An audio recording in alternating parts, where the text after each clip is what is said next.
a research-based conference where dialogue and innovation in media converge. The international conference ICAN, hosted by DME Media School, Noida, stands as a distinguished annual academic conclave dedicated to the exploration of media, communication, and cultural styles. Since its inception in 2018, ICAN has grown into a prestigious platform that brings together eminent scholars, seasoned media professionals, and aspiring students from across the globe, fostering meaningful dialogue and critical reflections on contemporary issues shaping the media landscape. This year, ICAN7 is collaborating with Kalindi College, Delhi University, a dynamic nexus of academic excellence. Kalindi College stands at the forefront of interdisciplinary innovation. Shroff College, Mumbai, a beacon of entrepreneurial spirit. Shroff College seamlessly integrates academia with industry, and SAGA International Organization, a global collective of scientists, academics, and youth activists dedicated to addressing climate change. SAGA International Organization, renowned for its commitment to holistic education, it pioneers initiatives that blends academic rigor with real-world relevance. Delhi Metropolitan Education (DME) is a A-grade premier educational institute affiliated to Guru Gobind Singh University, New Delhi, and approved by the Bar Council of India. The institute offers education in the professional fields of law, management, and media. DME believes in imparting world-class education to its students while training them to develop and enhance their skills. DME Media School is one of the most promising media institutes in the country. It offers BA in journalism and mass communication. It is recognized as a school focused on growth of its faculties and students in academic and co-curricular activities. I am honored to extend a warm welcome to our chair, Dr. Jolly Jose, and co-chair, Mr. Ashish Chatterjee. Dr. Jolly Jose, Associate Professor at the Amity School of Communication, Amity University, Noida, with nearly 3 decades of combined experience in academia and industry. She specializes in areas such as new media, journalism, development communication, and research. She is a vital member of the Department Research Committee and Faculty Research Committee. Mr. Ashish Chatterjee is a seasoned academic and design professional currently serving as a professor at DME Media School, Noida. His expertise encompasses graphic design, visual communication, and media education. I would like to now call upon Mr. Ashish Chatterjee, co-chair of Technical Session 1, to facilitate the chair of the session, Dr. Jolly Jose.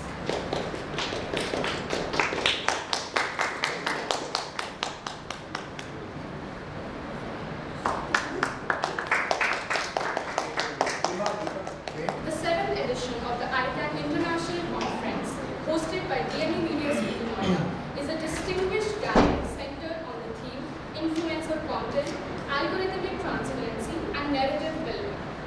The edition dwells on the dynamic interplay between influencer marketing and the opacity of algorithmic systems, examining their profound impact on shaping digital narratives and steering consumer behavior in the contemporary media landscapes.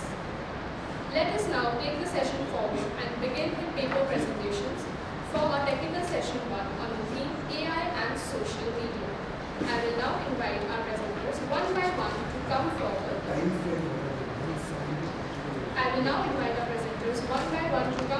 And share their insightful research. Each presenter will have the time limit of 7 minutes in total. I will be keeping the count. That's the time limit that everyone needs to keep in mind while presenting. Starting question and answer. 3 minutes will be allotted to the question and answer. So 10 minutes for one presentation, right? Yes. Yeah. Starting with inviting Ms. Garima Kunwat from NIMCG Ahmedabad, Gujarat, to present her paper titled Memes as Cultural Expressions, Exploring Their Impact and Engagement in India. Please, the stage is yours. Good afternoon, everyone. And today I'll be presenting my research on a very fascinating and fast-evolving topic right now: the role, how the memes and public discourse in India. The memes, the internet memes, which we everyone everywhere seen, shared through the part of the communication. We share any other meme has evolved evolved so dramatically and contrastingly nowadays, that we are sharing, communicating, doing the political commentaries and everything that also reflect the societal values, engagement and expression, influence, traction in the Indian context as well as international context as well. And nowadays, this presentation will walk you through the virality, the humor, the meme concerns, and how it started. Regarding the review of literature, Richard Dawkins, he stated this word meme in 1976. It's also a replica of a DNA, gene and meme. So meme is a Greek word that means mimiama, the word which means it's imitated. And according to the Helen and Clayton, they take a shape in active means, how it evolved the means, how people share in the communication, and how people share it as a tool of a communication that which we are doing every day, and we are receiving and mimicking the culture as a self-cultural. Whatever is the reason, whatever is going on, if it's रसोड़े में कौन था, people are using it as a human level, they are also contributing and connecting with the people nowadays. Say with the Mumbai police as well, as they are also using a memes in each apps or marketing strategies, they include meme in them. So it's easier to get a humor, relatability with the people over there. According to the Ship and Limo, they have done a very intense work on the memes already, where they talk about the content and the characteristics, how it makes it relatable, why people are consuming the memes. They have done a very intense research on a meme, and say with the Noble and Lashkar, they use it as digital literacy, where meme they have been, it's a very cognitive and the reliance where people are relating and sharing it. Like it's so relatable, people share it as a meme and they say it's so meme, and whatever they want to say, it's already there, and they use the meme as a part of a validation, like their feelings, their ego chambers is getting validated through the memes over there. Same with the Khanna in the Indian context, the Khanna has also published few research paper over there. They have talked about the meme culture, the rise of a Desi meme culture in India, where what's wrong with puja. The puja meme has got so popular that it went internationally and people are talking in the face of a meme. And I've seen lots of Instagram content when they are talking in a reels or in memes. And the entire conversation, it's about Gen Z, lingos and everything, and people are consuming on a daily basis vocab. And I have also done another study before that in me with the Kapoor, and in which we have also talked about the awareness about the meme in a political and social awareness, and a tool as a digital tool of a meme, and how it's not just limited to the humor itself.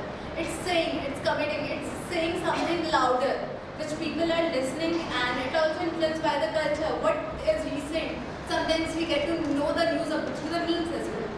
So we did a study on that previously, and Sharma, the Bali Sharma, she also highlights the DC meme culture, that how it's evolved, how people are getting into it, how the memes have been evaluated in the local language, regional language, English, Hindi, everywhere.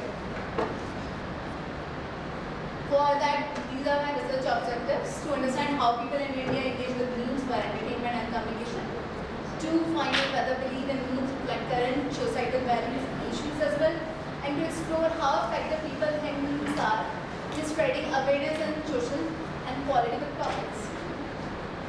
And in this study, I have done a quantitative descriptive research. It's an empirical research I have done. Through the survey, I have used a convenient sampling. It's a part of a non-proprietary sampling, and which through the convenient sampling, I use a Google Forms, and I distributed through my convenience on my phone and contacts people who were in different state according to my convenience. And I distributed more than 100 and 150 Google Forms, but I got the filtered out responses were 80. And yeah, I have also including my demographics on according to the age, occupation, geographical location in India, and providing a diverse viewpoint in meme consumption, interpreting frequency they are getting. And the questionnaire was also divided into 4 sections: engagement in consumption, perception of the memes,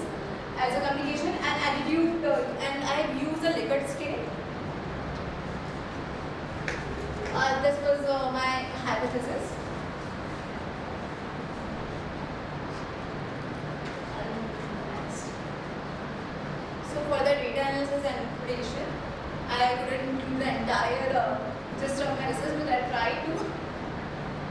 So this was the age group of my respondents.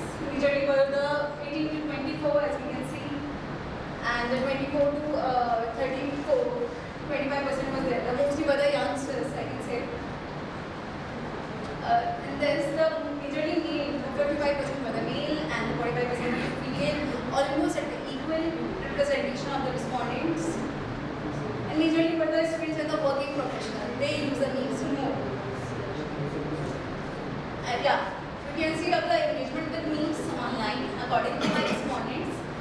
And in fact, it's 73% of the people, they were regularly engaging with the memes on their day-to-day basis life.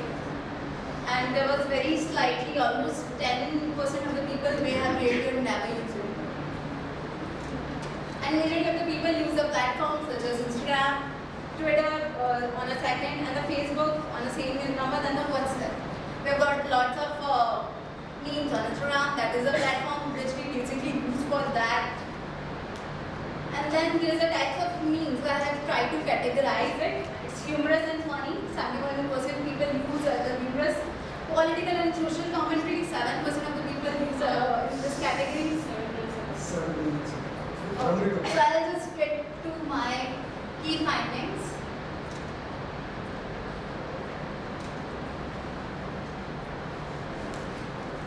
Okay, I have used the chi-square for my study, and these were the p-value of my study that rejects the null hypothesis and accepts alternative hypothesis.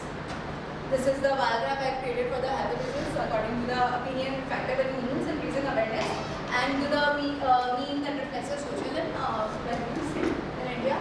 The key findings of my research are that major participants were of the young age, and 60% of the view memes daily. They frequently share it, and also according to my survey and the research, the echo chambers has been used, and they use the political and social, they use as a defensive mechanism of a meme by saying out loud the things they actually think, their views and their opinions as well. And lots of political parties, marketing, and they all have been using memes. And 50% memes are legitimate as a digital art and cultural expression. So it's a form of cultural expression that these people are validated this study from. So I conclude my Good afternoon, dignitaries and everyone present here. Myself, Rohini Rajput, student of ICAN7 Media School, presenting a research paper on the topic social media and its impact, psychological and behavioral development among children 10 to 17 years.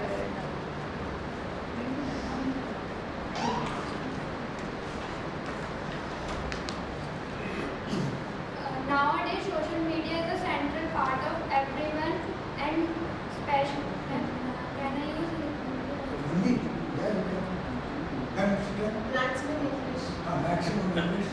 Great. Supportive. Facility in English, no? Social media is a central part nowadays, as well as in children's life. Platforms like YouTube, Instagram, Snapchat are extremely popular, and those are using these social medias are children. So, the age group I choose, that is 10 to 70s, to minimize my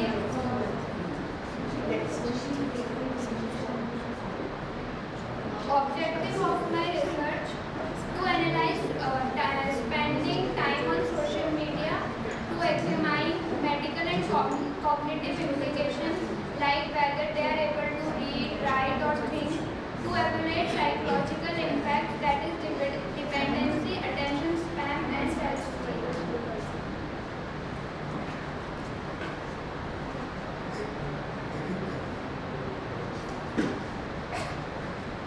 Problem statement are that children today are digital natives.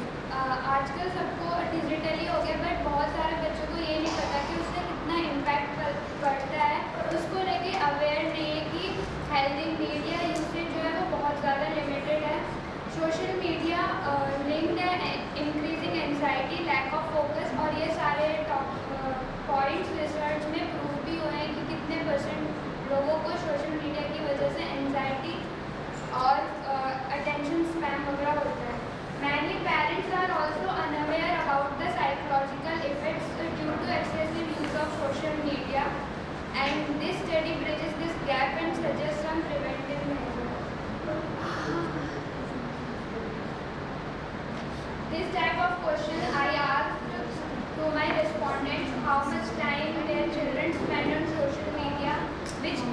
platform they use. Does social media create emotional or academic disturbance? Children developing signs of dependency or anxiety, or parent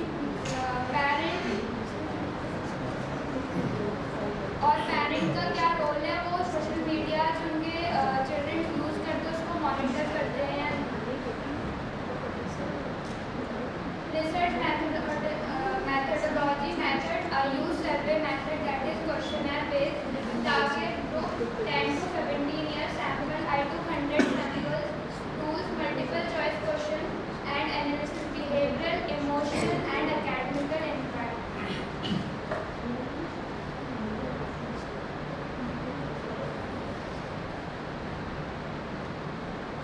That we can see कि 44% जो use है वो 1 hour, 40% children use daily use social media, 31% use 1 to 2 hours, and 25% children that the ages 10 to 17 are using more than 3 or 4 hours in a day. मैं सारे जो question है data analyst को उनको एक एक पॉइंट्स में ब्रीफ कर देती हूँ. Yeah.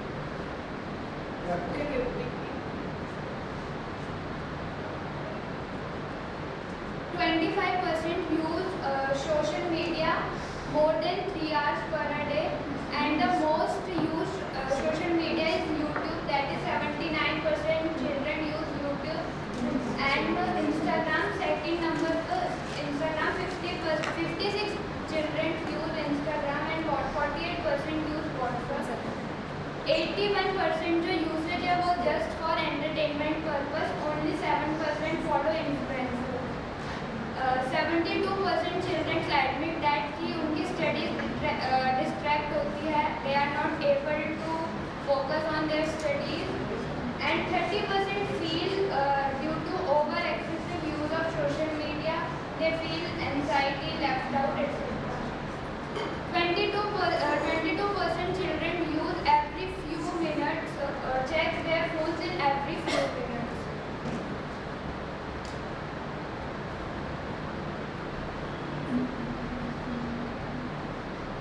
Interpretation about my this research is long exposure linked with shorter attention span. In वो ज़्यादा टाइम तक सोशल मीडिया यूज़ करते तो अर्ली एजेस में उन्हें इमोशनल डिपेंडेंसी का दे फेस, एंड 43% ही पेरेंट्स है जो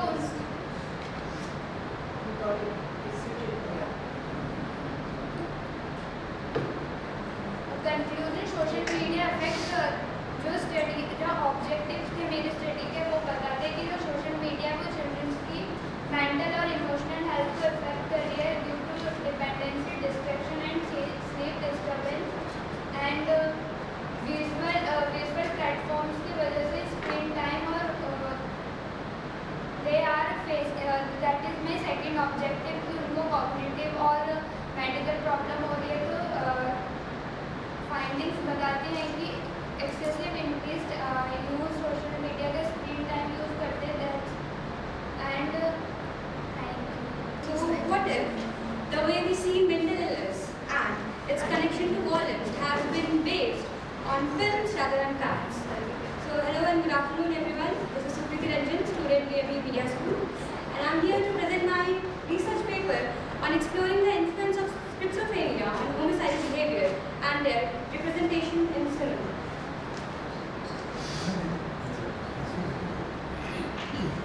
Movies has long shaped the way we think about the world around us, including how we understand mental illness and violent behavior.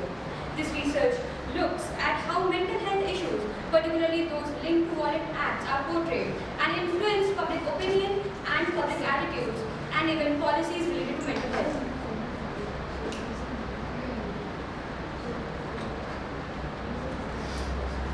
So the objective of this research is primarily to examine the relation between mental illness and its representation in cinema. Apart from that, it is also targeted to identify potential risks of how it can affect if a movie is showing that a protagonist suffering from schizophrenia is homicidal or violent, how movies are referring to those people. The role of media in shaping attitude and behavior toward mental health, mental issues and violence. And finally, the last objective is ethical implication of sensationalization, mental illness and violence. So the methodology I have used for this research is qualitative, that is exploratory, and I have taken these 5 movies: American Psycho, The Shining, Joker, Taxi Driver and Pearl for my research. We have taken the films based on the popularity, cultural impact and the depiction of mental illness and violence. So basically in all these movies, the protagonist, the main character of these movies, is suffering from something that making them violent and basically homicidal. The character in American Psycho, this person is suffering from isolation and stardom basically. So all of these people have some problem with them, mental illness, something that is portrayed in such a way that make them very violent, and that is depicting that people having those mental illness have these problems also.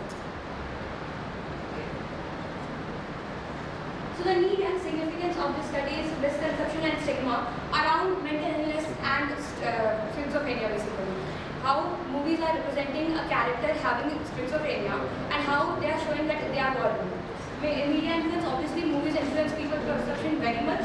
Mental illness advocacy, obviously we need to target that, we need to address that yes, it is very important to show the actual reality of these illnesses rather than showing just for the sake of shock.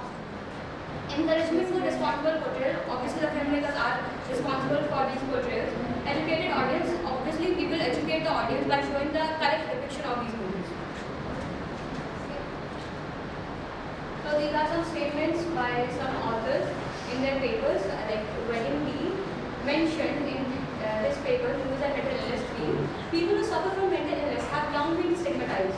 People with mental illness have found it difficult to grasp who they are as a result of this stigma, mostly because of false and exaggerated media portrayals. Of course, these movies show that people are not normal who have these mental illnesses, and because of these movies, normal people also consider them as a stigmatized way.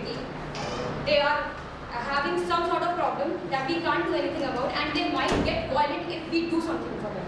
Okay, that is something. That is another reference for this.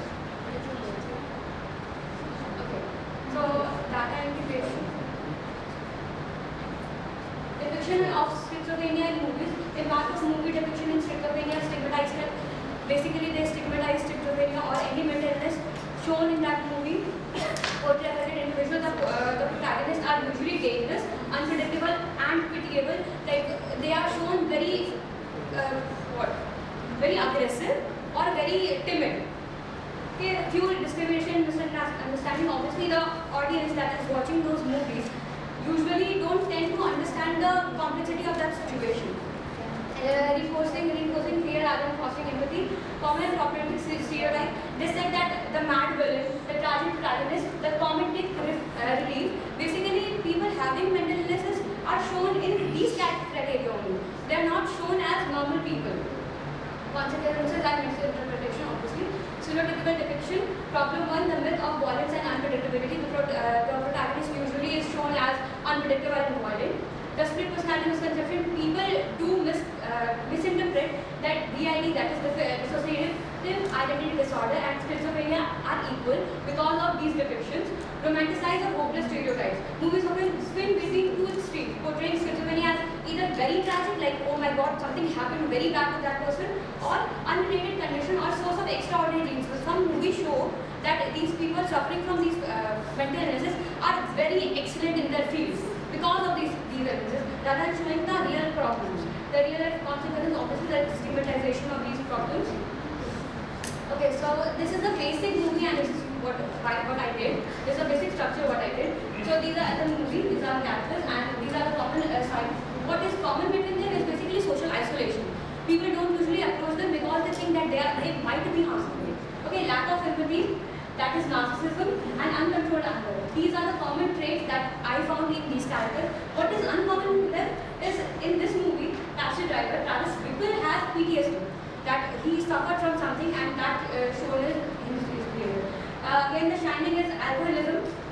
In the movie Shining, the protagonist is suffering from alcoholism. Why accurate mental illness portrayal matters in films? Because combating stigma and myths, encouraging help-seeking behavior, validating real experiences, ethical responsibility and filmmakers. Key research findings is schizophrenia does not cause homicidal behavior. There might be caused because of some other reasons like untreated symptoms, substance abuse, delusions, or even alcoholism. And the way media is portrayed, that is also affecting how people are interpreting how mental illness works. Okay, so the more accurate and sympathetic portrayals could help to reduce the stigma of mental illness while elevating an understanding level about schizophrenia and particular about violence. Conclusion is reality versus myth. Schizophrenia rarely causes any violence. It does cause, but sometimes it doesn't cause that much violence. Most of the time, people suffering from these mental illnesses are very poor kind of people. We should show empathy towards them rather than showing it as a violent-free zone. Cinematic stereotypes and harmful public perception, progress in portrayals, media's power to shape attitudes and call to action. Obviously, filmmakers should be more mindful when making these kind of films related to mental illnesses. And remember, people with schizophrenia are far more likely to be victims rather than perpetrators of violence. That's it.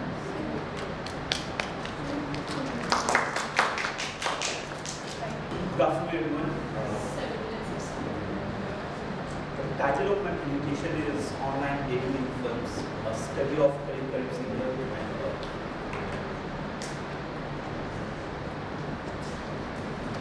in the contemporary scenario, Hindi cinema has witnessed a lot of transformation, and people from all the age groups are glued to their respective screens, whether cinema halls, television, laptop, tablets, and smartphones, etc.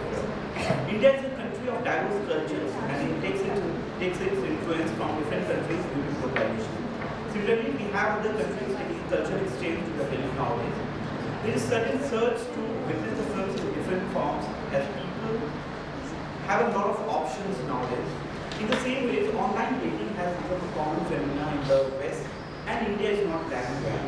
Through my paper, I try to unpack the sensitivities of the Indian audience through a film like Karim Single, which has been directed by Tanuja Shankar back in 2020, which deals with the new domain of online dating films.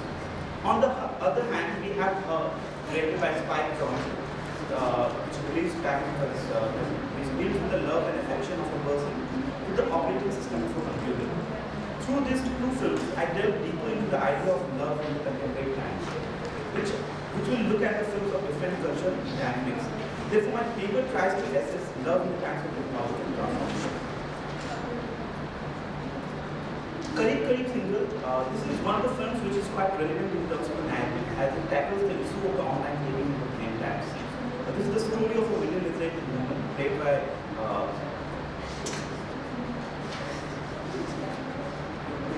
who was earlier married, but played by her husband died a few years ago. She has a travel agency and is hooked on to the online dating site on the insistence by her friend. She meets a guy called Jyoti played by Irfan Khan on the dating site and agrees to meet him on a date. There's a camaraderie which develops between them, and after a few mutual hiccups, Irfan tells her that he had a few girlfriends in his life and would like to meet them in real life. After a prompt no, he agrees to meet his girlfriends and visits places like Rishikesh, Jaipur and Shillong. During constant interaction with him, both of them fall in love with each other but are not able to date each other until the end of the film. When the actress says that she wants to be one of the crushes of her college life, there is a constant entertainment question attached to the film, but one of the things which binds the whole narrative together is the usage of the internet in the film. The different aspects of the internet always appeals to the audiences, and this time with the usage of the online dating site and the video calling site like Skype, which is the bigger portion of the film. Her is a film directed by Spike Jonze, which got released back in 2017. The story revolves around Frodo, who is a lonely man in the final stage of his divorce. When he is not working as a letter writer, his downtime is spent playing video games and occasionally hanging out with friends. He decides to pursue the new OS1, which is advertised as the world's first artificial intelligence operating system.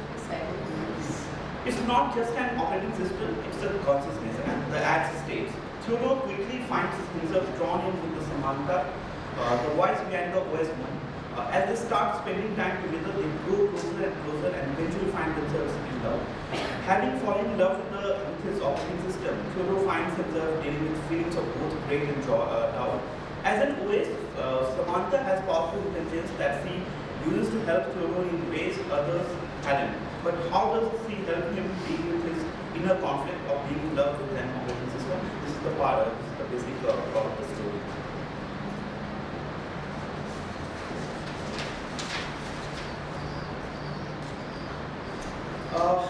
Well, I was actually going through some of the literature related to it, but I think there are certain things which are related to the media and this technology here. In his influential writings, Lev Manovich has argued that the term new media should be used for the internet, multimedia platforms, computer games, and virtual reality. The popular perception of new media for Manovich is linked to the use of the computer for distribution and exhibition rather than with production. Therefore, text distributed on a computer or a website and electronic books are considered to be new media. Text distributed on paper are not. Similarly, photographs which are put on a CD-ROM and require a computer to view them are considered new media. The same photographs printed as a book are not. This is basically the definition which has been provided by Lev Manovich in his book, The Language of New Media. Anna Friedberg, on the other hand, elaborates on the impact of new media to show how this moment is marked by a proliferation of screens. In this new moment, the window metaphor is important because the spectator or audience is now looking through multiple frames, whether on the computer screen or otherwise. This multiplicity of screens, the argument is central to the new media moment.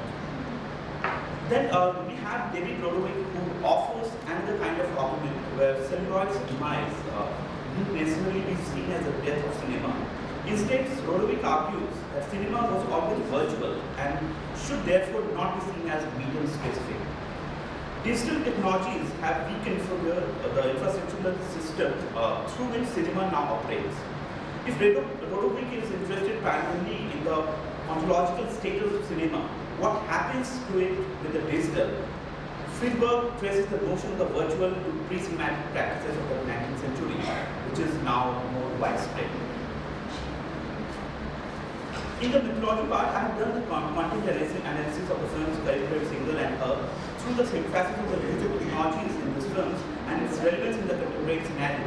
I make an attempt in understanding the dating sites and the use of artificial intelligence in some of the films which were released in the recent past.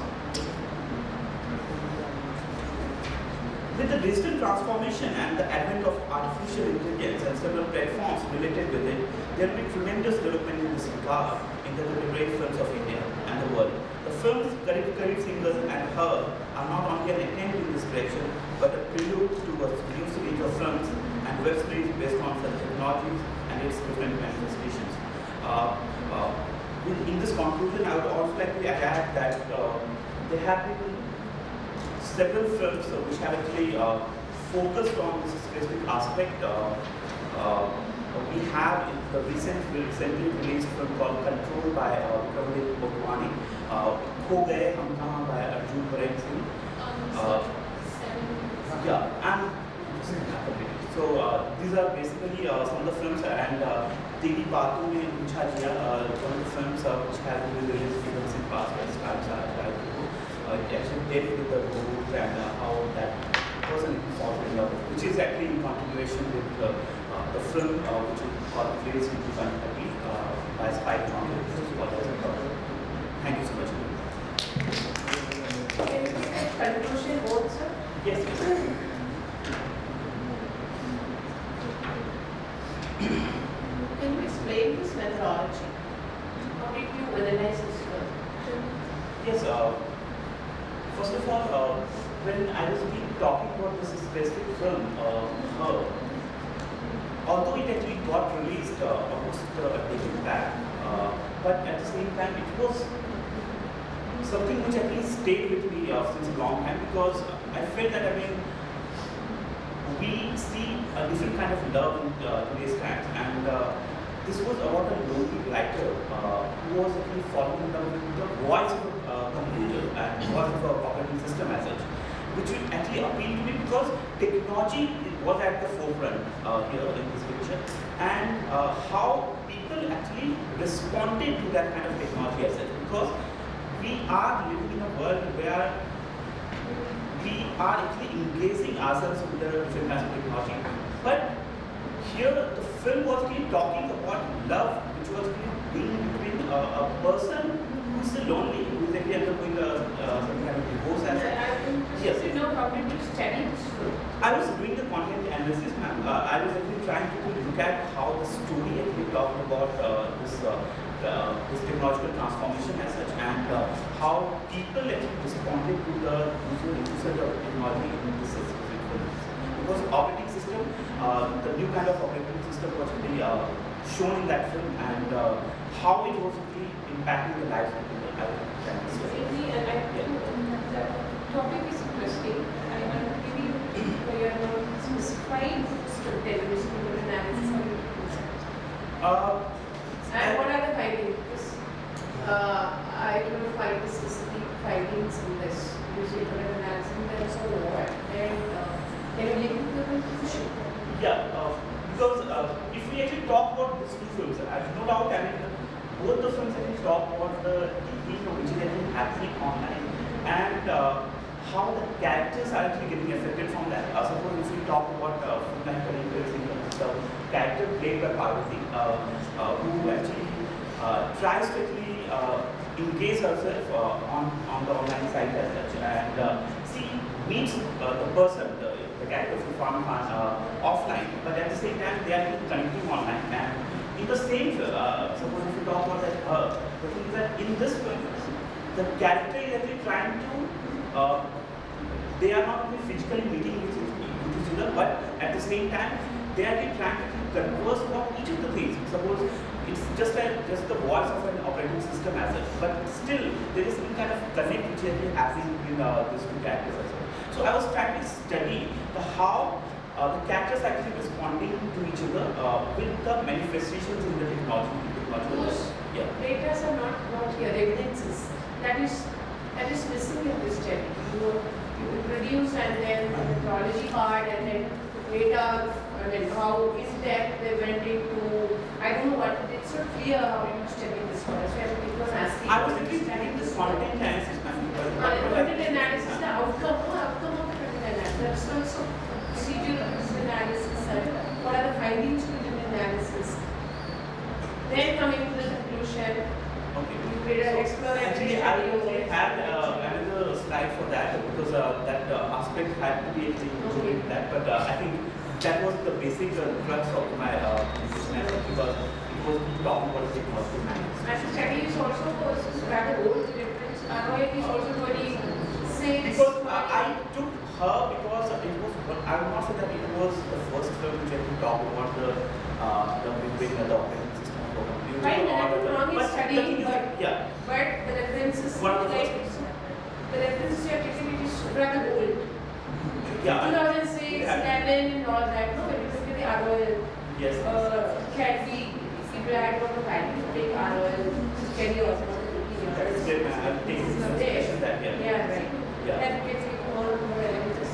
Right. And there is another thing by that which Instagram and the brain images, because nowadays he does not publish the books nowadays, but he actually tries to put it on his blog as such, because that is why he came up with this specific prepared for Instagram and the brain. I just took some of the points from there. Right, so See, I just want to say, like, if your topic says online dating in films, a study of very clean and her, Okay. what is the research question which you're finding? I'm trying to You say it's not very clear.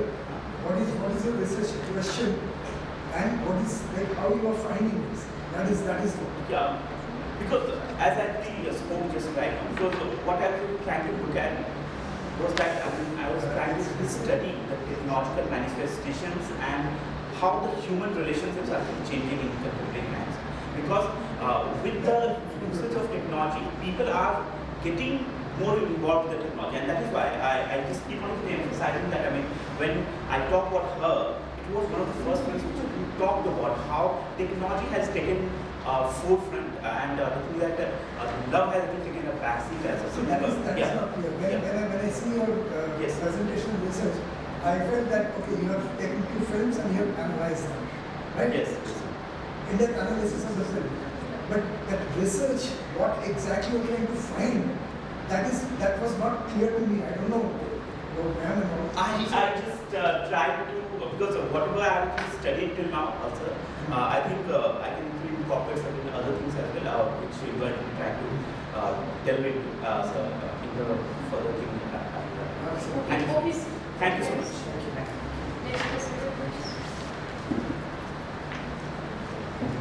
Thank you, Dr. Manish Prakash, for an insightful presentation. I now invite Lakshita Pant from Sharda School of Media, Film and Entertainment, Sharda University, Greater Noida, to present their paper, Grassroots Comics as a Tool for Social and Behavioral Change Communication, exploring visual media for storytelling around menstrual health. Okay, so good afternoon everyone. I know it's the second half session and we have to finish it as soon as possible. So I'll take just a few minutes of yours. So hi everyone, my name is Lakshita Pant and I'm a research scholar from Sharda University, Greater Noida. And today on this international conference ICAN, today I'm here to present my topic on the title Grassroots Comic as a tool for social and behavior change communication, exploring visual media for storytelling and around menstrual health. With the guidance of my PhD supervisor, Dr. Shikha Bhatia. Okay, so let's understand the background of the study. So as I told you that I'm going to study grassroots level comic. So I'm going to study Menstrupedia specifically. Menstrupedia is a book which has specially oriented in Indian culture, and it was founded in 2018, and till now it has overly sold 25,000 books in 25,000 schools, and over 30 million girls and women across India around the world. Okay, so menstrual, as we all know that menstruation is a crucial issue which is stigmatized around India and around the world. So why there is an important need to create awareness and knowledge, and how media plays a major role. If we talk about advertisement, if we talk about movies like Padman, if we talk about the documentary like Period, The End of Silence, these are basically the SBCC tools, social and behavior change communication tools. They can be a tool because social and behavior change communication focuses on changing behavior, shifting narratives, and talking about new generational ideas. So how grassroots comics work? How grassroots comics work in is that grassroots comics are the basic of media tool, and grassroots comics are those kind of comics that are basically developed by people like us, the local people like us, as compared to the other professionally made people. So Menstrupedia is a grassroots comic which talks about, it gives storytelling about three girls that are studying, they are talking about what is menstruation and they want to know, and they're quite excited. So I have the book here itself. So it is it gives a beautiful narrative about studying on menstruation. So these are my research objectives and research question: to explore the effectiveness and use of grassroots comic for menstrual health awareness. Second is to analyze how Menstrupedia use storytelling and visuals to address menstrual taboo. To assess the impact of grassroots comics on menstrual health knowledge and practices. The research question are here: to explore the effectiveness and use of grassroots comic for menstrual health awareness. To analyze how Menstrupedia uses storytelling and visuals to address menstrual taboos. To assess the impact of grassroots comics on menstrual health knowledge and practices. So sorry. Okay, so coming to the basic root of every research, that's conceptual framework. So the input conceptual framework is very important for any research. So coming to the conceptual framework, I have on the basis of three types. The first is the input variable. Input variable is the, here Menstrupedia. It is basically the primary communicator or main intervention that I am aiming to study. The second is mediating variable. Mediating variable is the variables that I am focusing to look at. Like I am focusing how Menstrupedia will change the narrative around visual engagement, how it will affect media literacy, how it will affect relatability of characters. So these are the mediating variables. Coming to the third is the output variable. So what is the output? Like what is the output of this research? So that comes under output variable. Okay, so coming to the theoretical framework, the theoretical framework is, as I mentioned itself previously, that social and behavior change communication tool is what I am looking at. So I have taken SBCC theory as my theoretical framework, and second is the framing theory, because framing theory, since it is primary research comic book, so it requires to understand the framing and how the narratives have been shifting. So framing theory is taken from the author Erwin Goffman in 1974. Okay, so coming to the research methodology, the research methodology is qualitative exploratory. The method is content analysis. The content analysis, it was proposed by Klaus Krippendorf in the year publication date is 2022. So I have basically followed his guidelines, and then I have made the systematic research. Coming to the research purpose, to explore, to decode, and to understand. The research is inductive approach. Coming to the unitative analysis, that is the the element that I am looking at. So that is menstrual hygiene practices, taboos awareness, and sample sizes, the primary text. Okay, so these are the results that I got from the coding. The data was coded, and this book has total 14 chapters and 2 sections. So each of the books was coded, and these are the content category, the education, hygiene practices, social dialogue, authoritative figure, and these are 4 to 7 images told about these education. Then medium present 3 to 7 talked about hygiene practices. So these are the way how I analyzed, and these are the guidelines that were followed under the author itself. Sorry, I have to shift here and there. This is the second representation. Second had visual instrument, taboo management, environment context. These are the results that came from the analysis. These are the glimpses of the book, and this is the comic book that I analyzed. This is the other. These are the sorry. Like here you can see. 7 minutes and up. Yeah, I'm just winding up. So here you can see that there was a picture in the comic which showed the image of the vagina, which is basically a taboo in our society.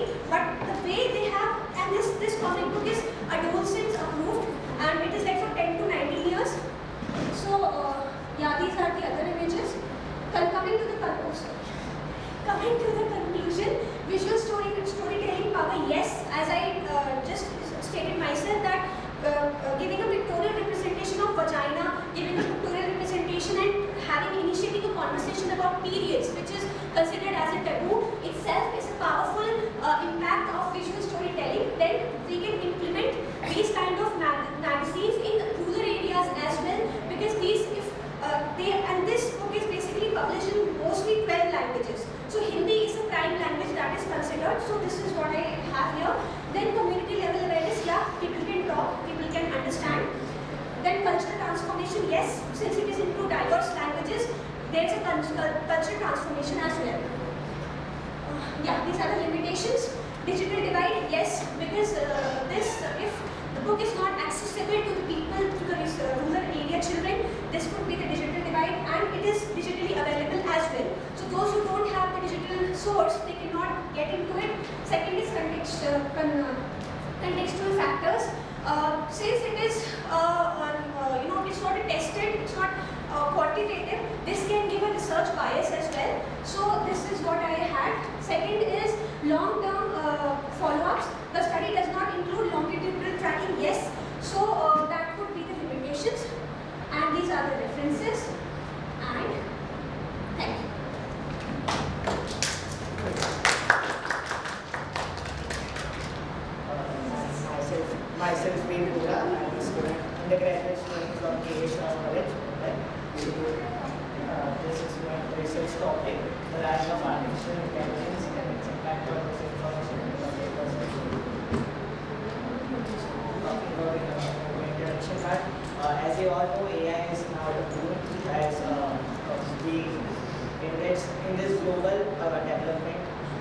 have seen that how technology has transformed. So the AI is part of now the technology as by AI we have access to information that we have got easier way of getting information which we were getting earlier. Like if we go to ChatGPT and all and ask like summarize this problem or tell about this, so AI will validate that problem or give the solution easily. But at the same time, AI follows. But at the same time, AI contributes to the rapid spread of misinformation. AI is also in the problem like by analyzing our data, AI is providing us that information that we are consuming on a daily basis. So it results in like it shows only that data that we are consuming, and apart from that, it does not show anything. So it also leads to existing biases, making it hard to distinguish that what is real and what is fake. Like for an example, if we consume news related to a politician and it provides that yes. Can you go to the ROI if you have? Go to literature. So just for my objectives, to know how AI driven tools contribute to the creation of this kind of images, to observe the impact of AI generating misinformation, to study case studies based on it. So literature review, these are some authors, researchers who have done the research based on AI and misinformation.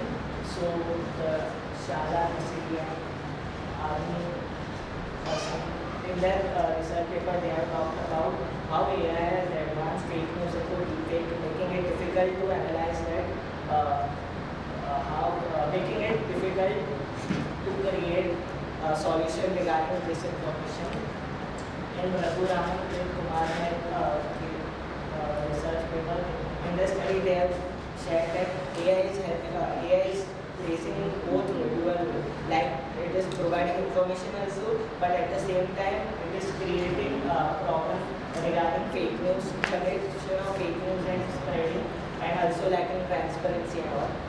Also in the third paper, the researcher and study focus on how AI led problem, how AI led problem,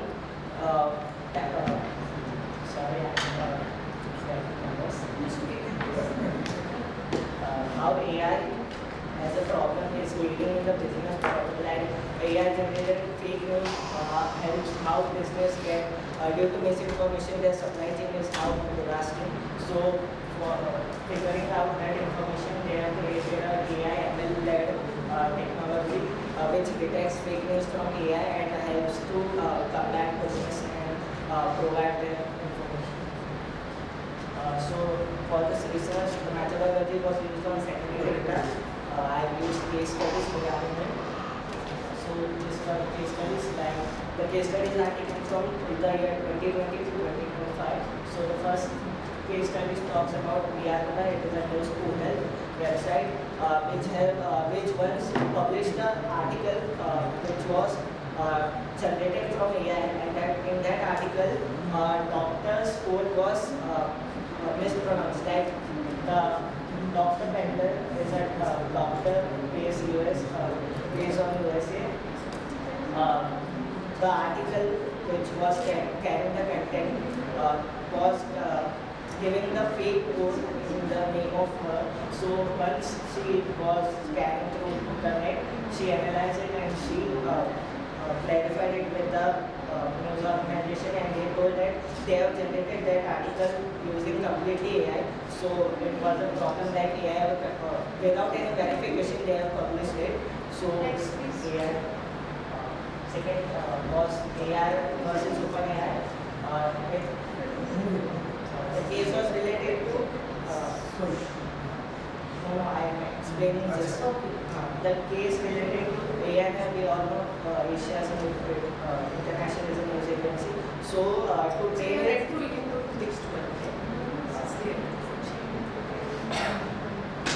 this is also a case which is not connected directly to AI but has a glimpse of AI. So Maridas is a YouTuber from Tamil Nadu. He fabricated an email which was published by a news which was published by News 18 journalist and which Mr. Maridas fabricated it, and it led to a disruption of violence and unrest in the Hindu community.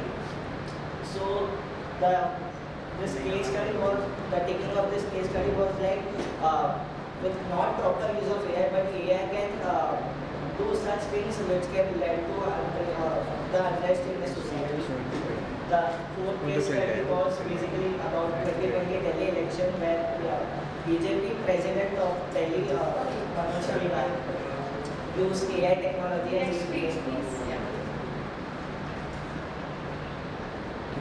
data analysis, this were analyzed in the data form like that source of information was AI generated and then afterwards AI fabricated, AI deepfake. The technology used was Gemini AI, ChatGPT. It was not totally AI, but we have some bits of it and deepfake. The type of harm was media credibility, it harms media credibility. Legal brand harm, it provided legal harm. Communal embracement, it basically voters.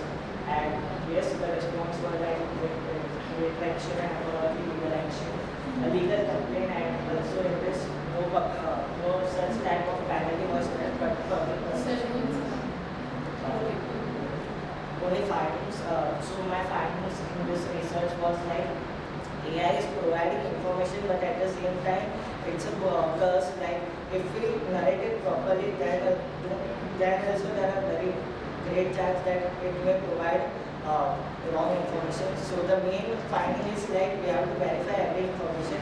Also the critical thinking aspect should be done, like media literacy and digital literacy should be placed in every individual, like scanning information and seeing that what is right and wrong, and then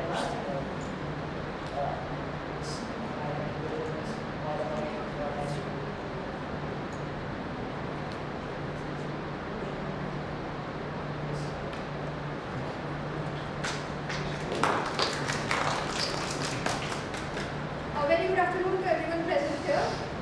I am Paripatnanga, student of DAV Media School, and I would like to present my first research paper on the topic, the podcast revolution, disrupting traditional radio and shaping modern media consumption. So I will take you through my research paper. First of all, with the aim, my research explores how podcasts are evolving and disrupting traditional radio and reshaping modern media consumption. Through quantitative analysis, it examines the factors behind the rise of podcasts and their impact on listener preferences. The study also aims to understand whether podcasts will replace radio or if both can coexist, and it also highlights the need for radio to adapt and evolve in order to survive in today's evolving landscape and media ecosystem. The research question is, what are the changes in the consumption of traditional radio and the listening habits of the people after the arrival of podcasts? So let me introduce you to the topic. Basically, what are podcasts?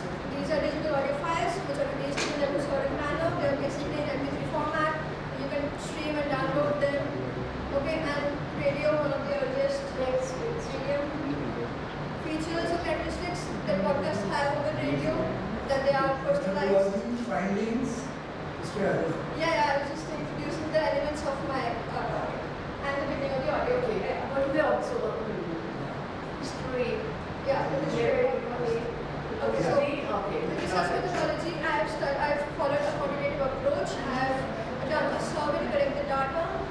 It had diverse group of respondents to understand the audio media consumption habits, and the questions were focused on the preferences between podcast and traditional radio and the audio consumption, listening patterns, etc. The research objectives are to analyze how podcasts have challenged and disrupted the dominance of traditional radio,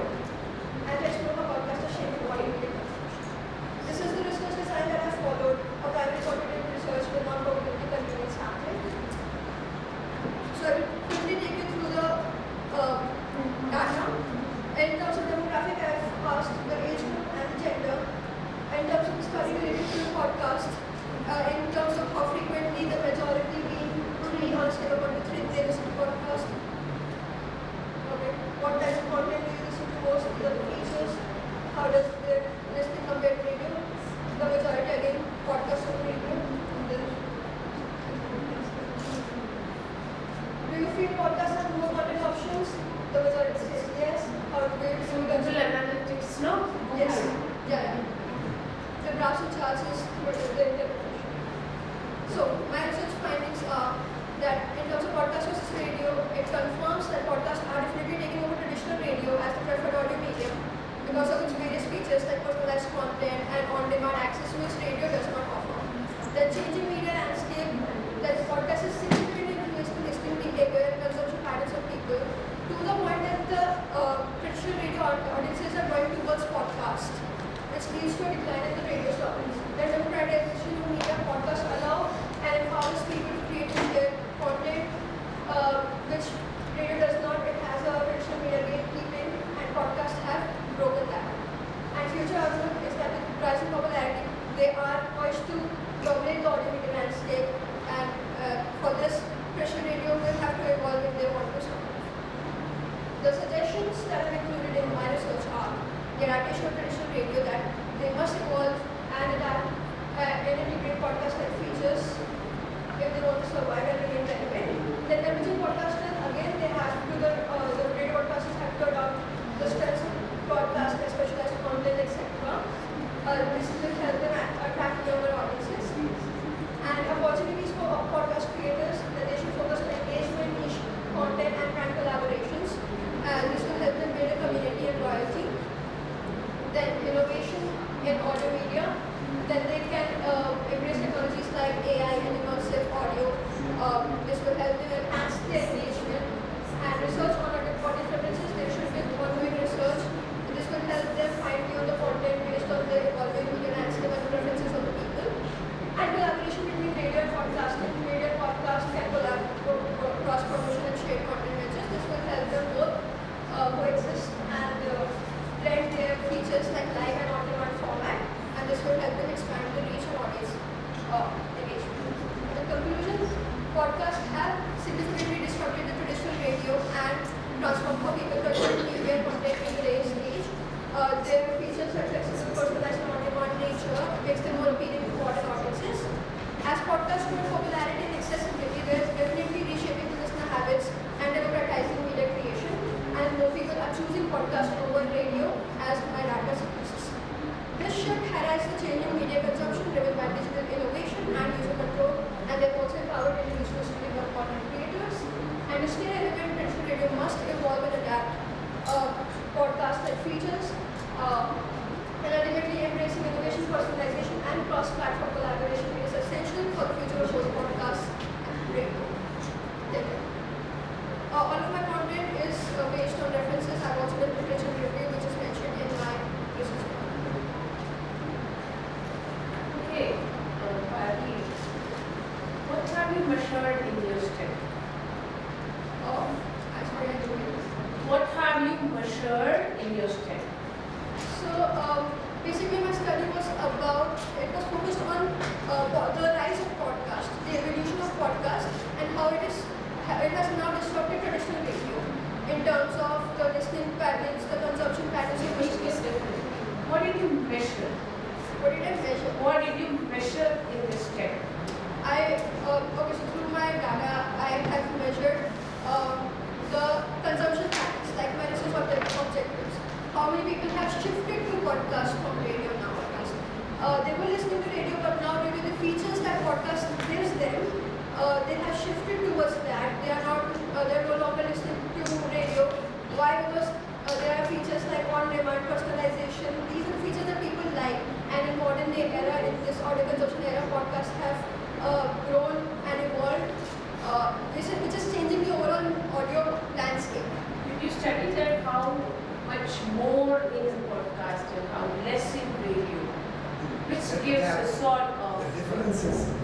It was based on the features and the data was generalized on the You did measure references indicators and then you did measure because you just analyze the Google Analytics. Therefore, does it give you the measurement of differences?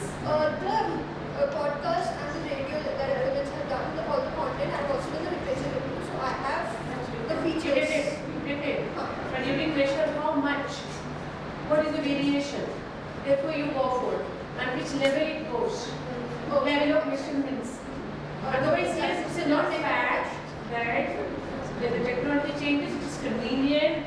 You have user-generated content or so many, technological and other aspects are there for your gratification.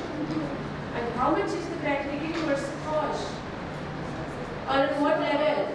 The percentage that I have mentioned in my data that I've collected that proves that due to those features, people have shifted to podcast over the I'm asking the level of measurement. So there was measurement not already. It's a possibility to do that at your study user age.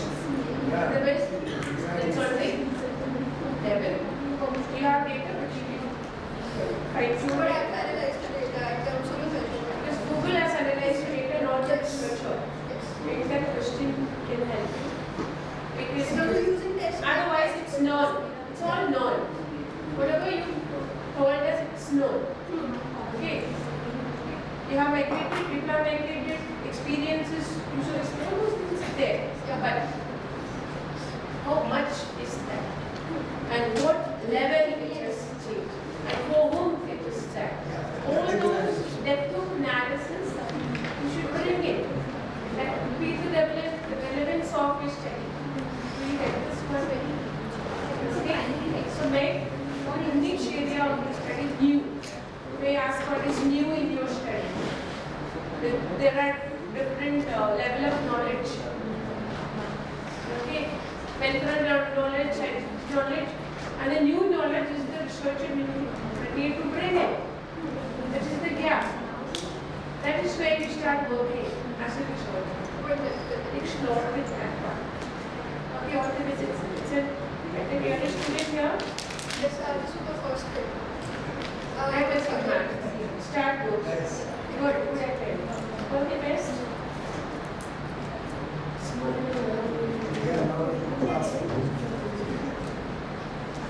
Thank you, Pari, for a beautiful presentation. Lastly, we have Dr. Walid Hussain from KES Shroff College, Mumbai, to present his paper on the topic, Memes and Trends, the Dark Side of Humor. So, the stage is yours.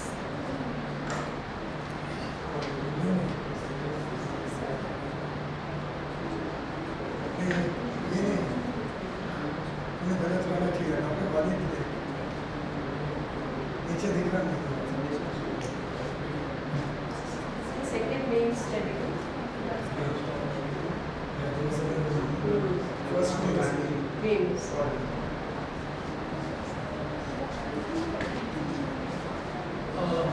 Alright, hello everyone. Thank you so much for having me here. I spent a long time talking today. I will not take a lot of your time. But before we start, I'm going to apologize to everyone in the room. I am going to introduce you to dark humor. My presentation includes certain memes that are dark in nature. And if it offends someone, I'd like to apologize to you for that.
6-second attention span and I really want something more. It was offensive and it was humorous. I can see smiles on the faces of people here.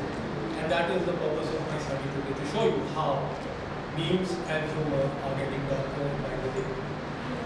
Dark humor is something which used to happen when we sat down amongst friends in a canteen or maybe somewhere in an informal setting. But as of today, dark humor is in our hands, is with our children, is with our teenagers, and it is becoming more and more normal. And I will explain how.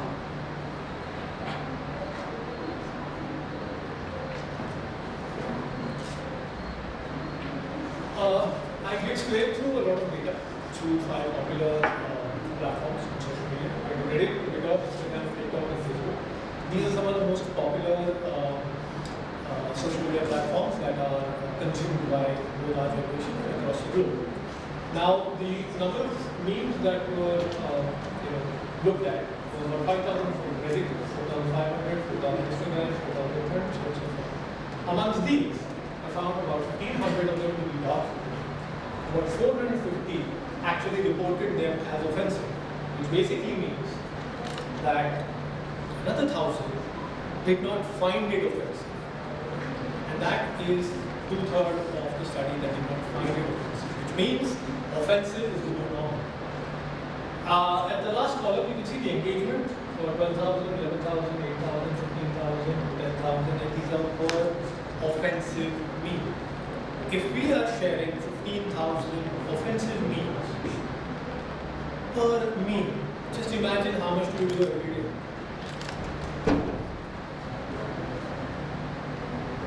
Not in a good position. You don't have the cards right now. With us, you start having cards. Right now, you don't play cards. You're playing cards.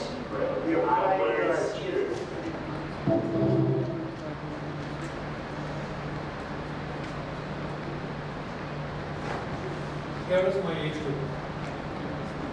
Age 13 to 17. Thinks that Donald Trump making fun of the Ukrainian president is funny. The man is in the middle of a 2-year war and he gets heckled in the White House and our generation thinks it's funny. The same goes for the age group of 18-24, 600 people, 25-24, 300. And the reason for this is these are the popular platforms that we consume our data on. Of course, there is also Snapchat, but I have excluded because it does not qualify under the popular set in this age group.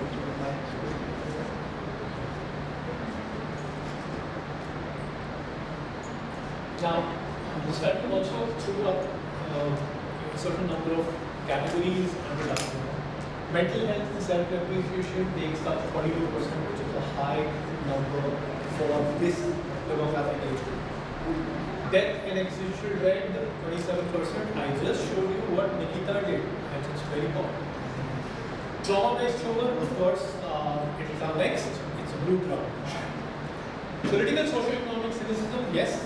Trump has given us lots of memes. The man in the pocket talking meme, according to popular notion, as well as the way the memes are, they go darker and darker. And of course, other level topics, 5%, that makes sense.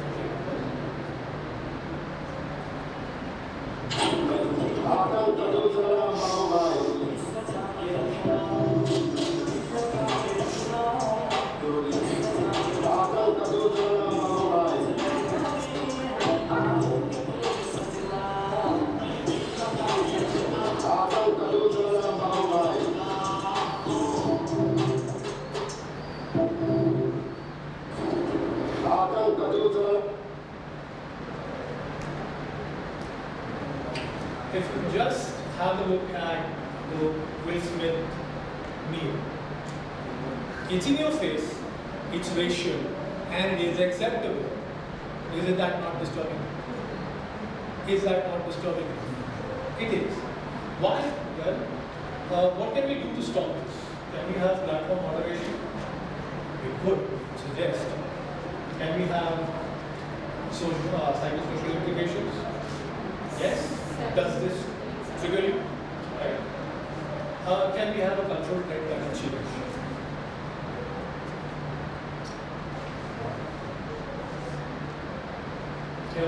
comedies and auditions. Of course, there's another critical dark meme which talks about dogs.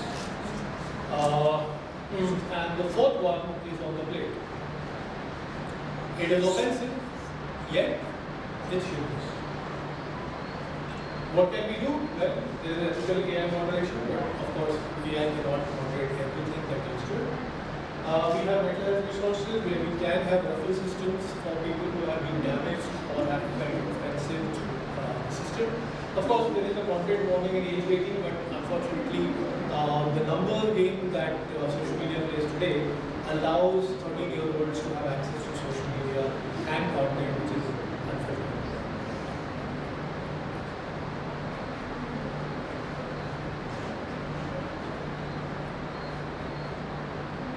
Digital literacy and research development, yes. Can you do this? If you have those ideas, yes.